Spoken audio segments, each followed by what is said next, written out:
Oui, effectivement, je me sens menacé. J'ai plusieurs amis malheureusement qui ont vécu des mésaventures là déjà en plein Paris, hein, notamment dans le quartier du 19e arrondissement.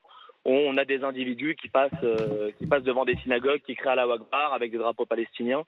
Donc effectivement, on se sent vraiment en insécurité.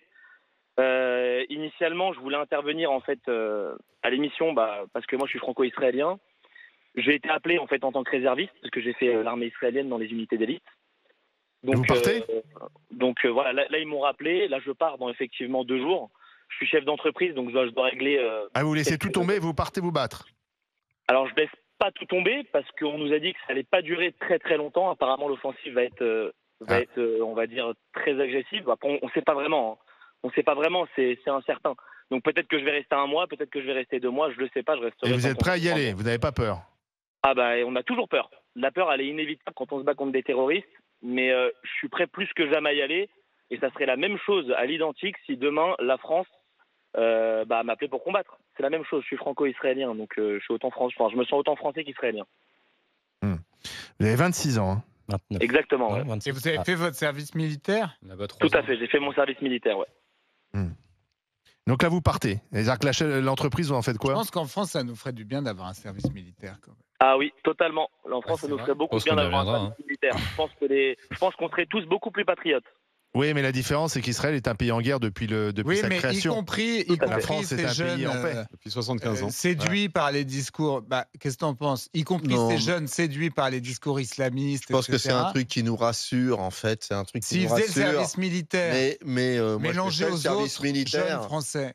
Comme c'était le cas avant. Comme c'était le cas avant. Et ça n'a jamais, enfin, je veux dire, ça ne crée pas plus de patriotisme qu'autre chose. Au contraire, puisqu'il s'est même arrêté parce que c'était l'inverse. Ça crée du dépatriotisme en quelque sorte, parce que on avait l'impression de perdre son temps, on avait l'impression de perdre une année. Non mais c'est très facile maintenant. Tu sais, c'est marrant parce que c'est ce que disent aussi les jeunes Israéliens. Vous savez, la plupart du temps, ils expliquent qu'on perd du temps dans les bases parce qu'on s'en dit la plupart du temps. Oui, mais eux, ils ont, disons, quelque chose qui est immédiat et qui est là, si tu veux, moi, pour l'avoir fait, j'ai vraiment perdu du temps et le fait qu'il n'y avait pas de, on ne projetait rien.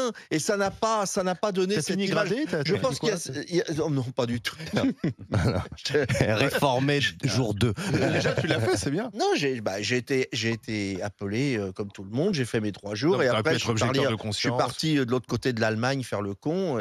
Et j'ai tout fait pour essayer de revenir le plus tôt possible. Mais parce que vraiment, ici, j'avais un taf. Pour toi, ça serait idiot de remettre le service militaire. Mais je trouve que ça fait partie des grands fantasmes comme l'uniforme et tout ça, dans lesquels les gens se réfugient en croyant que c'est l'apparence qui fait le fond. Sauf que là, mais l'apparence ne remplace pas le fond. Mais ce qui est intéressant, c'est qu'on a Dan qui vit dans le Val-de-Marne, il a une entreprise, il est franco-israélien, il dit moi je laisse tout tomber. Mais bien sûr. Et je vais. Il va pas faire le con dans une caserne. Il va sur un théâtre de guerre. Mais les résistants qui ont résisté pendant la guerre ici en France, qui sont luttés, n'étaient pas des militaires. C'était des civils. Oui, mais c'était des civils, des gens qui n'avaient jamais fait l'armée et beaucoup de femmes. En Israël, tout le monde est civil et soldat. D'ailleurs, les premières images qui ont été publiées par le Hamas, où ils ont montré les photos des otages israéliens, c'était des filles. Ils ont fait un photomontage avec que les photos des filles. Ils ont dit quoi? Nous avons capturé des soldates. C'est pas forcément des soldats, les filles qui étaient là, parce que même les filles de la rêve partie. Mais vu que tout le monde est soldat, ils ont dit c'est des soldats. Même si parmi eux, en effet, il y avait des soldats. Dan, juste racontez-moi, maintenant que vous partez là-bas, est-ce que vous vous sentez assez accompagné? Est-ce que vous savez le terrain sur lequel vous savez vous rendre? Pas du tout. Je ne sais encore rien. On m'a rien communiqué. Donc je verrai évidemment sur place. Mais c'est une catastrophe ce qui se passe. C'est du jamais vu. Attendez, on kidnappe des otages civils, que ce soit des soldats ou pas, des femmes. Ils ont violé des femmes. D'accord, il y a des vidéos qui ont tourné où ils ont violé des femmes, des soldats, des civils. C'est une organisation terroriste. C'est une organisation parce que tout à l'heure j'entendais le député LFI là qui parlait. Monsieur Le Gall. Mais c'est ignoble ce qu'il dit.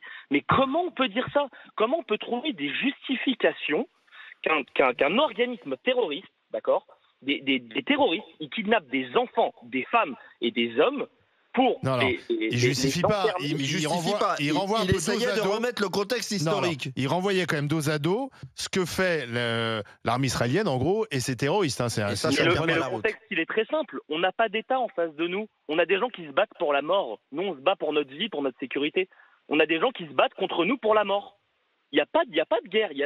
C'est pas possible. Oui, mais vous ne pouvez pas nier quand même que dans ces gens qui se battent pour la mort et qui sont terroristes, il y a une espèce de ressentiment, d'un sentiment d'avoir éperdu la terre, d'avoir perdu leur terre et d'avoir perdu des tas de choses, et qu'il y a quelque chose qui s'est construit historiquement.